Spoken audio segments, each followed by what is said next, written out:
বাড়িতে মাছ এনে আমরা রান্না করে তো সবাই খাই। তো আজকে তৈরি করে দেখাবো ফিশ কাটলেট কিংবা মাছের চপ। আসসালামু আলাইকুম বন্ধুরা, কেমন আছেন সবাই? আশা করছি সবাই ভালো আছেন। আলহামদুলিল্লাহ, আমিও ভালো আছি। তো আমি মাছের কাটলেট তৈরি করার জন্য নিয়েছি আমি মাছ। আমি 5 পিস মাছ নিয়েছি। এই মাছটাকে আমাদের এখানে সাপিন মাছ বলে। আপনাদের ওখানে কি মাছ বলে একটু কমেন্টে জানাবেন। তো আমি আজকে এই মাছ দিয়েই মাছের চপ কিংবা মাছের কাটলেট তৈরি করে দেখাবো। তো আমি লবণ দিয়ে মাছটাকে ভালো করে সেদ্ধ করে নিয়েছি। এখন একটা ঝুড়িতে রেখে দিয়েছি, যা এক্সট্রা পানি আছে ওটা যেন ঝরে যায়। তারপর মাছটাকে আমি এইভাবে করে কাটাগুলো ভালো মতো করে বেছে নিব। আশা করছি আজকের রেসিপি আমার বন্ধুদের ভালো লাগবে। ভালো লাগলে লাইক কমেন্ট শেয়ার করবেন। আমি এখন প্রত্যেকদিন লং ভিডিও দিতে পারছি না, একদিন পর পর দিচ্ছি, যেহেতু সবাই একটু ভিডিওগুলো দেখবেন। তো আমি মাছের কাটাগুলো এখন ভালো মতো করে বেছে নিব।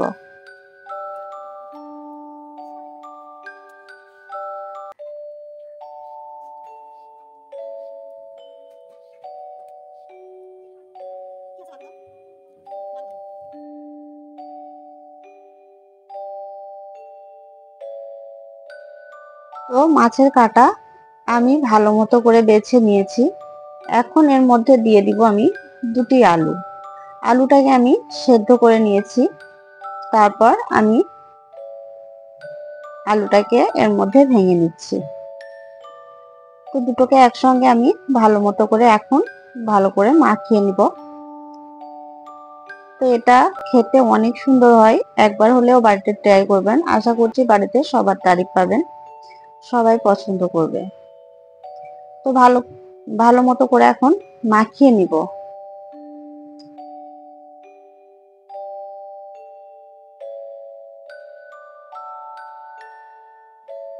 ভালো করে আমি মাখিয়ে নিয়েছি। এখন চলে যাব গ্যাসের চুলায়। গ্যাসের চুলায় ফ্রাই প্যান বসিয়ে ওর মধ্যে দিয়ে দিব সরিষার তেল। তারপর এর মধ্যে দিয়ে দিচ্ছি আমি আদা কুচি আর রসুন কুচি। আর সব সময় মাছের চপ তৈরি করার জন্য সব সময় কাটা মশলাগুলো ব্যবহার করতে হবে, এতে কোনো বাটা মশলা দিয়ে যাবে না, তাহলে কিন্তু ভালো মতো করে চপগুলো তৈরি হবে না। তো এর মধ্যে আমি দিয়ে দিচ্ছি পেঁয়াজ কুচি, তারপর হচ্ছে কাঁচা লঙ্কা কুচি দিয়ে ভালো মতো করে আমি একটু ফ্রাই করে নিব।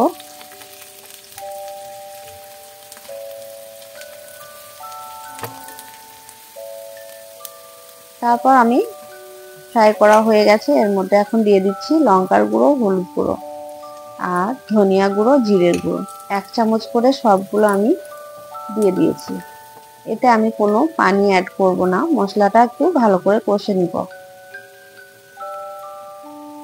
তারপর আমি এর মধ্যে দিয়ে দিলাম স্বাদ মতো লবণ। দেওয়ার পর মশলাটা কষা হয়ে গেছে, এখন দিয়ে দিব আমি মাছ এবং আলু সেদ্ধ ম্যাশ করে রেখেছিলাম ওটাকে।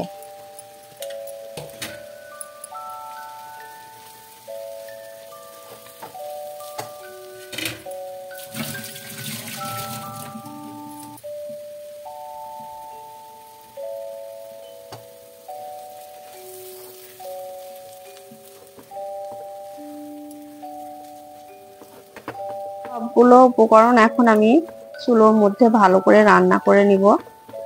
একদম ভালো মতো করে এটাকে করতে হবে। আর কিংবা শুকনো শুকনো হয়ে আসে ভাজা ভাজা, ততক্ষণ এখন নাড়তে থাকবো। এটাকে একদম ভাজা ভাজা করে নিতে হবে। আর শেষ পর্যায়ে দিয়ে দিলাম ভাজা মশলা আর হচ্ছে একটু সয়া সস দিয়ে ভালো মতো করে আবারও ভাজা ভাজা করে নিব।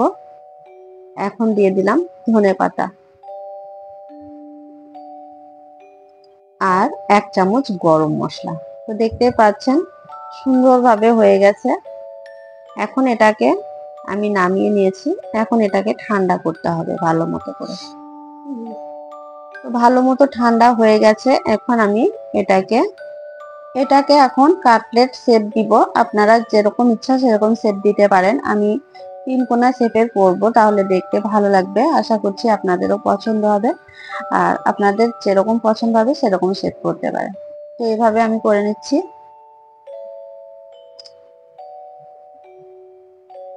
এটা তৈরি করার পর ফ্রিজের মধ্যে আপনারা রেখে দিতে পারবেন। যখন ইচ্ছা হবে তখন কিন্তু ভেজে খেতে পারবেন।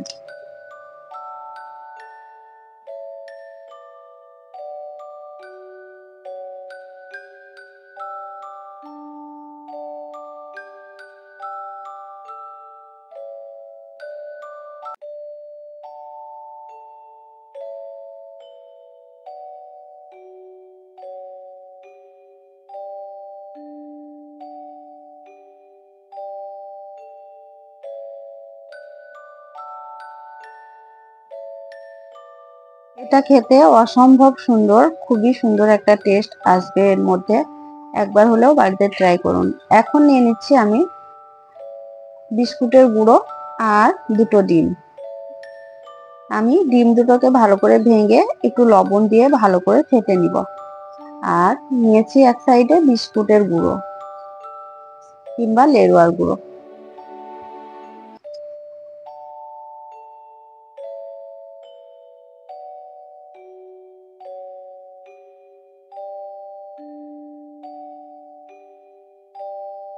এখন দেখতেই পাচ্ছেন আমি সবগুলো রেডি করেছি। এখন একটা করে এই যে ডিমের মধ্যে কাটলেট গুলো দিয়ে তারপর আমি বিস্কুটের গুঁড়োর ওপর দিয়ে আমি কোট করে নিব। আমি দুইবার করে কোট করব, তাহলে খেতে কিন্তু আরো টেস্টি আর সুন্দর হয়ে যাবে।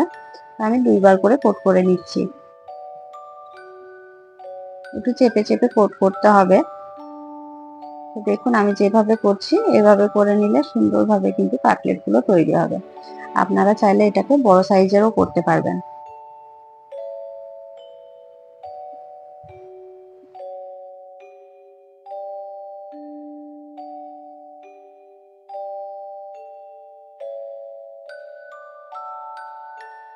দেখতেই পাচ্ছেন আমি সবগুলো এভাবেই করে নিব। আর খুবই সহজভাবে এটা হয়ে যায়। মাছ খেতে যারা পছন্দ করে না কাটার ভয়ে, বাড়িতে ছেলে মেয়েরা, তাদের জন্য এই রেসিপিটি তৈরি করে দেখুন। তারা কিন্তু আনন্দ সহকারে খেয়ে নেবে আর বুঝতেও পারবে না যে এটা মাছ দিয়ে তৈরি করেছেন।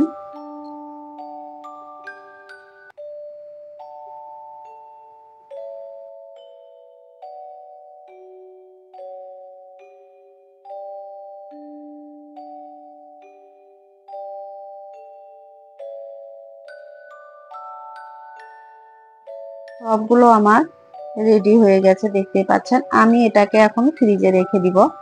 আমি যখন খাবো তখনই এটাকে 2 ঘন্টা পর ভেজে এটাকে পরিবেশন করব।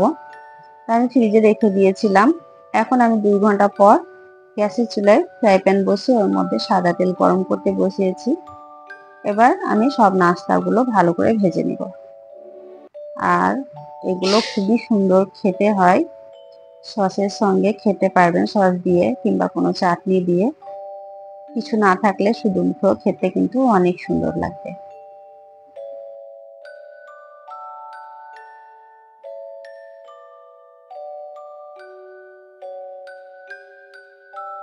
তো আমি এভাবে করে সবগুলো লাল লাল করে উল্টে পাল্টে ভেজে নিব। এটা দেখতে যেমন সুন্দর, খেতে কিন্তু অসাধারণ।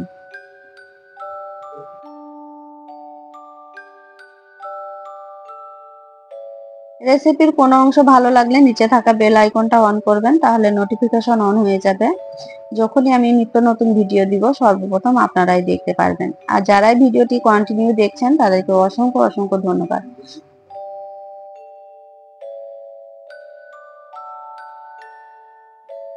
তো দেখতেই পাচ্ছেন কতটা সুন্দর, কতটা লোভনীয় হয়েছে। আর এটা মাশাআল্লাহ খেতে অনেক সুন্দর। বাড়িতে সবাই কিন্তু অনেক আনন্দ করে খেয়েছিল। আপনারাও ট্রাই করতে পারেন। আর এটা আমি ভেঙে দেখাবো আর ওপরটা কতটা ক্রিস্পি হয়েছে আর ভেতরটা একদম সফট।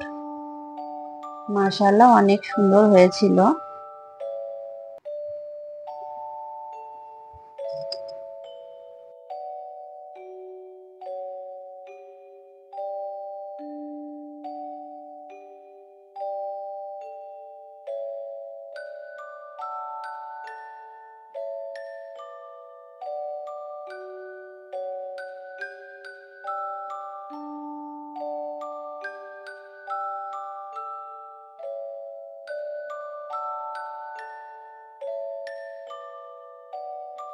অনেক মজাদার। দেখুন কতটা সুন্দরভাবে হয়েছে। দেখুন ভেতরটা কত সুন্দর আর ওপরটা কত সুন্দর। আজকে এই পর্যন্তই, দেখা হচ্ছে নেক্সট ভিডিওতে। ততক্ষণ পর্যন্ত সবাই ভালো থাকবেন, সুস্থ থাকবেন, নিজের যত্ন নেবেন। আল্লাহ হাফেজ।